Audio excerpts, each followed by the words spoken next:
जानेंगे और हमारे अगले मेहमान बेहद खास हैं। हमारे साथ अब जुड़ रहे हैं पीपीएफएस के सीईओ नील पारेख। नील, बहुत बहुत स्वागत है आपका। और सबसे पहले तो मैं आपको धन्यवाद देना चाहती हूं। आप इस वक्त छुट्टी पर हैं और उसके बावजूद आपने समय निकाला हमारी इस चर्चा में शिरकत करने का और निवेशकों से बात करने का, दर्शकों से बात करने का। मुद्दा यही है कि 15 मार्च से आपकी जो फ्लैगशिप फ्लेक्सी कैप की स्कीम है वो एक बार फिर से नए निवेश के लिए शुरू हो रही है। और फरवरी में आपने ये स्कीम को बंद कर दिया था। एसआईपी, एक मुश्त या एसटीपी जो निवेशक नहीं कर पा रहे थे नहीं, वो अब कर पाएंगे। तो मुझे ये बताएं, अब तक आपकी जो फ्लेक्सी कैप की स्कीम थी, पराग पारेख फ्लेक्सी कैप का जो फंड है, इसमें अब तक 35% लगभग आपका जो निवेश था वो विदेशी बाजार में था। अब आप कह रहे हैं कि इसको भारतीय बाजारों में आप निवेश करेंगे। ये फैसला आपने क्या सोच कर लिया? जी जी, थैंक यू कविता जी। तो लास्ट मंथ एक सर्कुलर आया था कि इन्वेस्टमेंट ओवरसीज में नहीं कर सकते अब क्योंकि आरबीआई की लिमिट ब्रीच हो रही है इंडस्ट्री वाइड। तो हमारा वो टाइम मानना था, और वो 2 फरवरी से हुआ था, तो ऑलमोस्ट अभी थोड़ा 1 महीने से थोड़ा ज्यादा के पहले हमारा मानना था, और हमको जो सिग्नल्स मिल रहे थे रेगुलेटर से, या जो जो हम बात कर रहे थे सीनियर पीपल इन रेगुलेटर्स पे, तो उन्होंने हमारा वही मानना था कि ये एक्चुअली राउंड द कॉर्नर है या जल्दी हो जाएगा। ये लिमिट एक्चुअली क्वाइट 14 साल पहले सेट किए है, तो अभी तो 14 साल के बाद इंडस्ट्री भी बहुत टाइम से ग्रो कर रही है। तो हमको लगा, और सिग्नल्स यही आ रहे थे कि जल्दी ये होगा।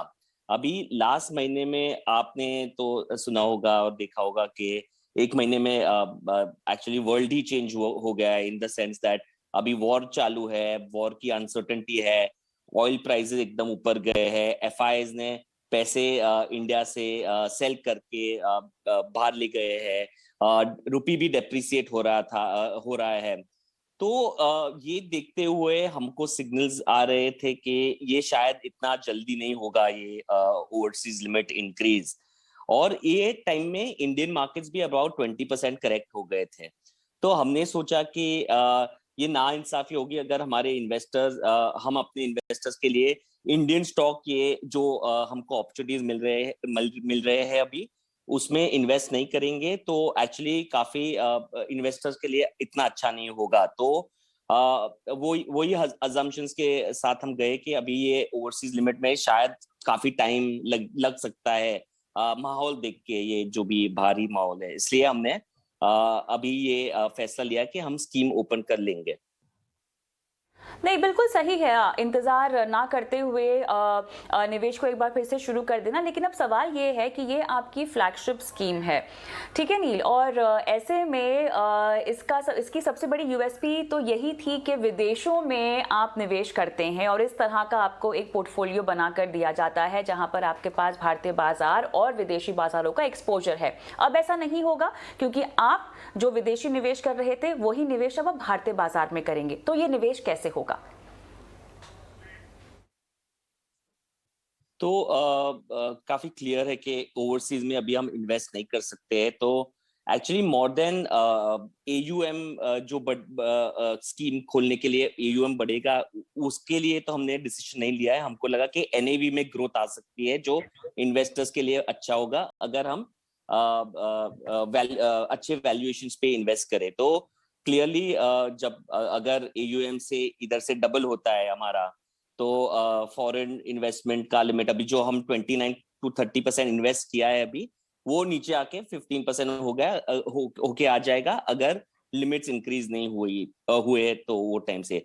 तो हमको तो एनीवे हम बॉटम अप स्टॉक पिकिंग करते हैं, तो जहां भी अपॉर्चुनिटीज हमको इंटरेस्टिंग लग रही है, तो हम ये नहीं बोल रहे कि इतना लार्ज कैप, इतना मिड कैप, इतना स्मॉल कैप पे हम लगाएंगे। जहां भी हमको वैल्यूएशंस ठीक लगे, हम उधर इन्वेस्ट कर लेंगे। तो ऐसा कुछ प्लान नहीं कि लार्ज कैप, मिड कैप और स्मॉल कैप में कितना हम एलोकेट करेंगे, पर जहां भी अपॉर्चुनिटीज होंगी हम उधर इन्वेस्ट कर लेंगे।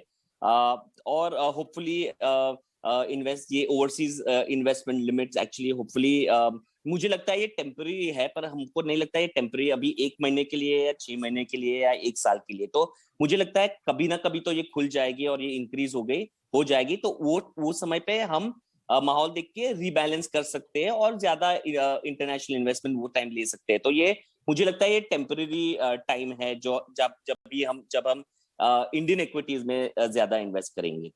ये जी बिल्कुल, ये आपने एक सही क्लैरिफिकेशन दिया है कि आने वाले वक्त में अगर विदेशी निवेश को लेकर सीमा बढ़ाई जाती है तो आप एक बार फिर से रिकंसिडर करेंगे, और फिलहाल जो अरेंजमेंट है वो टेम्प्रेरी है। ये निवेशकों के लिए जानना बहुत ज़रूरी है। लेकिन इसके अलावा भी वो, क्योंकि ये एक बहुत ही पसंदीदा और लोकप्रिय फंड भी है, आप तो जानते ही होंगे जिस तरह से आपको इनफ्लो दिखाई दे रहा है अपनी स्कीम में, तो लोगों की दिलचस्पी बहुत ज़्यादा है, साथ ही बाजार की गिरावट को लेकर डर भी। अब ऐसे माहौल में स्कीम अगर फिर से निवेश की शुरुआत कर रही है तब्दीली लेकर, तो क्या कहना चाहेंगे दर्शकों और निवेशकों को जिन्होंने पैसे लगाए हुए हैं या जो आप पैसे लगाना चाहेंगे?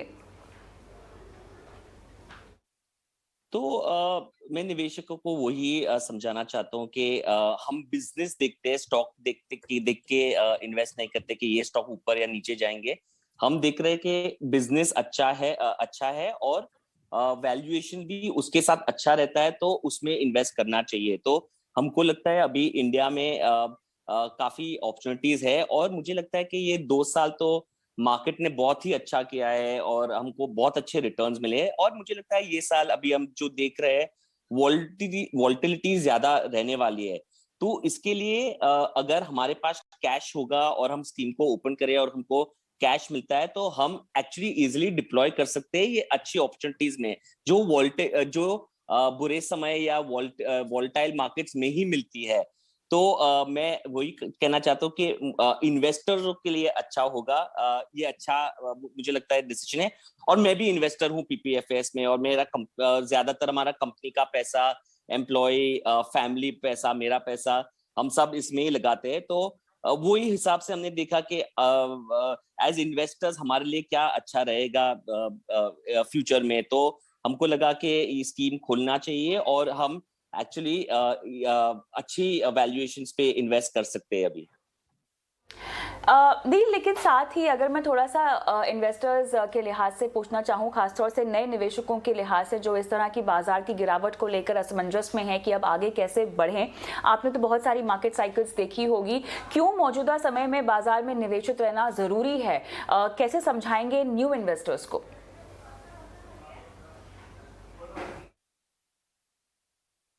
तो मार्केट इनहेरेंटली वोल्टाइल ही होता है, उतार और चढ़ाव तो part and parcel of the markets है। तो मैं वही कहना चाह, अभी पैनिक करने की जरूरत नहीं है, और sometimes inaction is the best actions. तो अगर आप कुछ भी नहीं करें और लंबे समय तक इन्वेस्ट करते हैं, तो मुझे लगता है ये एक्चुअली ओवरऑल अगर आप 10 साल में देखें तो ये छोटा सा ब्लिप ही होगा हमारे मार्केट में, और ये तो आने ही वाले हैं। हर 2-3-4 साल में हम ये उतार चढ़ाव तो देखेंगे ही। तो अभी डरना, एक्चुअली अभी डर के अगर आप सेल करेंगे तो काफी नाइंसाफी करेंगे अपने आप से, अपने पोर्टफोलियो से। तो अगर आप ज्यादा इन्वेस्ट भी नहीं करना चाहते तो मत करिए, सिर्फ रुके रहिए। I think this will also pass. हमने कोविड भी देखा है, दूसरे फाइनेंशियल क्राइसिस भी देखा है, और डिमोनेटाइजेशन पे आके गया है। तो वो टाइम बहुत डर लगता है जब हम एकदम छोटी नजर से देखें, यार शॉर्ट टाइम पीरियड से ये डरावनी चीज होती है। पर अगर आप और इक्विटी तो लंबा प्रोडक्ट ही है, 5+ इयर्स के लिए तो आप इन्वेस्ट करना ही चाहिए। अगर आप 5+ इयर्स के हिसाब से इन्वेस्ट नहीं कर सकते तो इक्विटीज में बिल्कुल मत प्रवेश कीजिए। पर अगर आपका लंबा समय का होराइजन है तो डरिए मत, जस्ट ये वेव आके जाएगी, और मुझे लगता है 10 साल में या 5 या 10 साल में हम इधर से ज्यादा ऊपर होंगे। और मुझे लगता है मैं बड़ा कॉन्फिडेंट हूँ कि डिसेंट रिटर्न्स तो मिल जाएंगे ओवर 5 और 10 इयर्स के लिए। तो अभी डोंट पैनिक और रुके रहिए। बिल्कुल, काफ़ी पते की बात की है आपने, लेकिन साथ ही अब थोड़ा-सा घरेलू ट्रिगर्स की बात कर लेते हैं। देखिए, बाज़ार की चाल तो काफ़ी हद तक ग्लोबल बाज़ारों पर भी निर्भर करती है, तो ग्लोबली ट्रिगर्स जो होते हैं वो हमारे बाज़ारों पर भी असर करते हैं। लेकिन फंडामेंटली घरेलू बाज़ार में ऐसे कौन से ट्रिगर्स हैं जो आपको लगता है अभी भी हमें मजबूती की ओर ले जा सकते हैं, या वो मजबूत स्तंभ बने हुए हैं जो बाज़ार को एक लेवल के आगे गिरने नहीं देगा? तो I think overall Indian market काफी स्ट्रांग है, काफी अच्छा रेगुलेटेड भी है, तो और काफी मच्योर अभी हो रहा है, हम काफी यंग मार्केट है पर मच्योरिटी आ रही है। हम ऐसे भी देखते हैं कि जब मार्केट गिरता है तो एक्चुअली काफी लोग एक्साइटेड होते हैं कि अभी मैं लोअर लेवल्स पे पैसा मैं पैसे इन्वेस्ट कर सकता हूँ, तो मैच्योरिटी आ रही है इन्वेस्टर्स में। सेक्टर्स देखे तो आई थिंक बड़े स्ट्रॉन्ग कंपनीज है इंडिया में, और लिस्टिंग भी ज्यादा हो रहे हैं अभी, जो भी नए न्यू एज कंपनीज भी है, तो जब भी वो प्रॉफिटेबल होंगे या जो भी होगा तो वो भी अच्छा कर लेंगे, उसमें से सभी अच्छे नहीं हो जाए, सभी अच्छा परफॉर्म नहीं करेंगे पर थोड़े तो हो जाएंगे। और हमारे पुराने सेक्टर्स है, I think banking system pretty strong है, तो बैंकिंग सेक्टर में भी अभी इतना मतलब गिरावट हुए है, और उसमें अगर इंडिया आगे जाएंगे तो banking sector he actually I think रहेगा जो लीड करेंगे।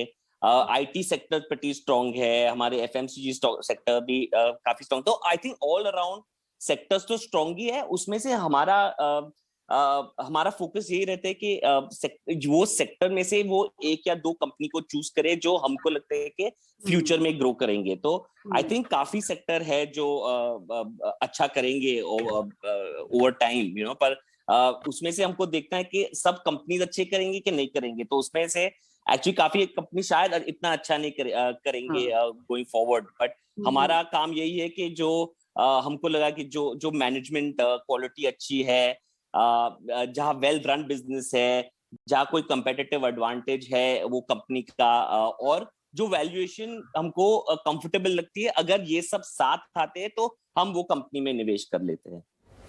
बिल्कुल, इसी को आगे बढ़ाते हुए क्या हम ये समझे कि ज़्यादा फंड की स्ट्रैटेजी में कोई बदलाव नहीं होगा, कोई एक्सपेरिमेंट्स नहीं करेंगे आप? आपने कंपनियों के सिलेक्शन की बात की है, तो क्या क्या पैरामीटर्स होंगे?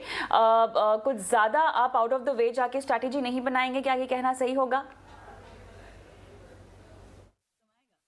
एब्सोल्युटली एब्सोल्युटली, कुछ चेंज करने की जरूरत नहीं है, स्ट्रैटेजी या थीम या जो भी है, हम जो 20 साल से कर रहे हैं हम वही करेंगे। जो मैंने बोला कि वेल रन कंपनी होंगी, या हमको पसंद है कंपनी जिसमें लो डेट या नो डेट है, कैश रिच है, जहाँ कुछ कंपेरेटिव एडवांटेज है, monopoly duopoly kind of businesses है, और जो वैल्यूएशन मतलब अगर ये सब है और वैल्यूएशंस काफी ऊपर है तो हम इन्वेस्ट नहीं करेंगे, पर जब भी वैल्यूएशन नीचे आती है तब हम इन्वेस्ट करते हैं। और इसलिए हमको ये वोलेटाइल मार्केट में हमको थोड़ा पैसा चाहिए जहां हम एडवांटेज ले सकते हैं, जब ये प्राइसेस आते हैं, ये वैल्यूएशन जब अट्रैक्टिव लगने रखती है, तो we want money to invest right now for those companies. इसलिए I think one of the reason is, इसलिए हमने वो स्कीम भी खोले हैं, और हमारी स्ट्रैटेजी वही रहेंगी, कुछ चेंज ऑफ स्ट्रैटेजी नहीं होगी। ऑलराइट नील, बहुत बहुत धन्यवाद, आपने समय निकाला इस खास चर्चा के लिए, बात की दर्शकों से, निवेशकों के लिए से बात की, क्योंकि कल से फंड जो है अपने नए इन्वेस्टमेंट्स के लिए शुरू हो रही है। थैंक यू सो मच नील। तो अगर आप भी पराग पारिक फ्लेक्स